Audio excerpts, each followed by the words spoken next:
Seniors can be fraud fighting, scam busting superheroes too. Scams are a common headline in the news, and unfortunately, seniors are one of the most common communities targeted by fraudsters. If you're a senior citizen or someone you know and love is part of this community, never fear. In these next few minutes, we will show you how you can be a fraud-fighting hero with a utility belt full of useful tools of knowledge. Seniors tend to be more vulnerable to scams because they check the boxes that many fraudsters need. They tend to have more time on their hands to engage with the fraudster. They tend to be lonelier. Many older adults tend to have more money after years of hard work. The most common types of scams targeting seniors today are 1. Tech support scams, 2. person-in-need scams, 3. romance scams, 4. fake government agent scams, and 5. current trend-related scams. Tech support scams.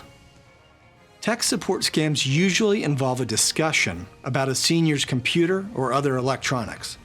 A scammer could reach out pretending to be an employee from a well-known tech company. Oftentimes, scammers use a fake number that appears to be from the company in a tactic called spoofing. The scammer informs the victim they've identified malware or viruses on their computer. Next, the scammer might try to get the victim to install a piece of software that allows the scammer to hack into the victim's computer.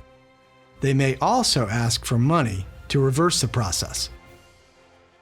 Person-in-need scams. Person-in-need scams are exactly what they sound like. Scammers will toy with the victim's emotions and fears, telling them their son, daughter, grandson, close friend, anyone important to them is in trouble, and they need money sent to them right now. Romance scams. Many in the elderly community may become bored or lonely. Fraudsters and scammers might try to befriend a senior, which could blossom into a beautiful romantic relationship, or so the victim thinks. But, in all actuality, the victim is communicating with a scammer who only wants a relationship with the victim's money, and any identifying information leading them to that money. Fake government agent scams. By acting as a fake IRS, Social Security officer, or any other agency persona, scammers use fear to scare victims into paying for something or else risk going to jail. Oftentimes, scammers request sensitive personal information from the victim to verify their identity, which exposes many victims to potentially serious repercussions. Before you give any money or information to anyone you don't know, stop and remember, government agencies will not call, text, or email you about a missed payment or information needed. They will send official correspondence through the mail. Scams related to current events. Scammers and fraudsters jump at the chance to benefit from economic or social hardships. If a natural disaster or some other tragedy has occurred, scammers may pretend to be connected to a charity or organization that will help victims of that tragedy.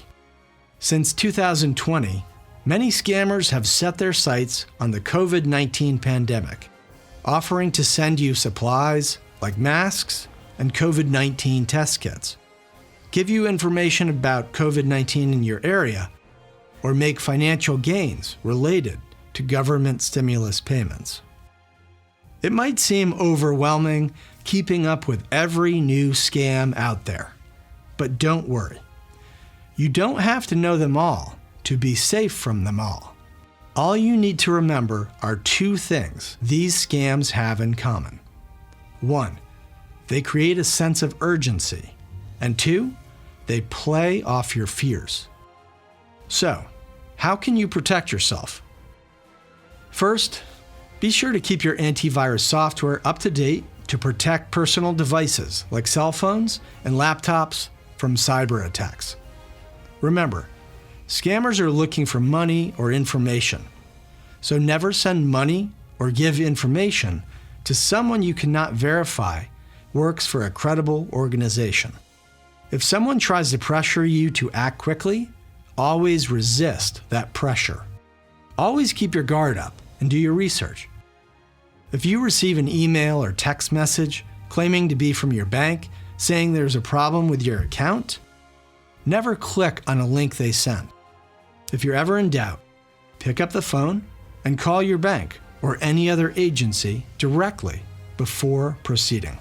Anytime someone wants you to invest in something, don't ever give information or commit over the phone.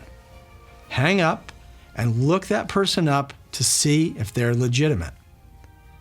In general, if anything feels weird or off to you, stop communicating with the person. Hang up the phone or ignore the text message or email. Scammers don't have a lot of patience, so chances are they will move on to someone else. If you have an elderly family member or friend you want to protect from scams and frauds, take the following steps.